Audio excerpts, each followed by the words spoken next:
So the next sample code that we're going to look at is a bunch of code that is going to actually pull JSON from an online API, in particular the Star Wars API, which is a fun little thing that has data about Star Wars films and characters and kinds of creatures, etc.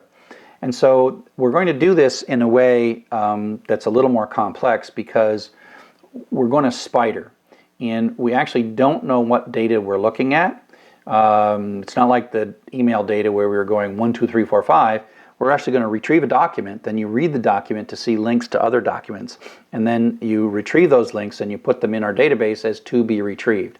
So this is an application that maintains every time it maintains a to-do list of URLs to retrieve. That's kind of the spider web crawler aspect. So the table that it's using is a little more complex. We certainly have a primary key and some JSON. We have the URL we've retrieved, we have the status of it, well, whether or not it's been retrieved or not, and then we have some created at and updated at stuff. And so like I said, this works like Google search in that it finds URLs and eventually it retrieves them all, which is a few hundred. So when we run this program, it starts by inserting a few known URLs as the starting points, and then it goes and grabs 10 more documents, and you can see the 200 is the fact that it's successful, and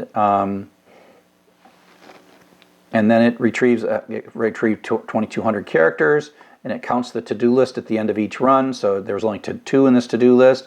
Now there's 34 because it found some more. And the to-do list goes up, and then as it retrieves things, it goes down, goes up and it goes down, and eventually, this loaded 10 documents, and ultimately it had 35 more to go, but we can stop. This database persists from some run to run, and at that point you can take a look. In another window, you can look at your Postgres with your PSQL client. You can see where it's at, because again, this is just Python is one client and PSQL is another client. So then you can start it back up, and at the beginning it says, yep, I'm back. I've still got this database. I've got 35 to go. Give me 5 more, 5 more, 5 more, 5 more. And eventually there's about 200 plus documents, and then when you get loaded, we will start playing with that retrieved JSON by using SQL. We'll make some indexes and review a whole bunch of ways to use JSONB.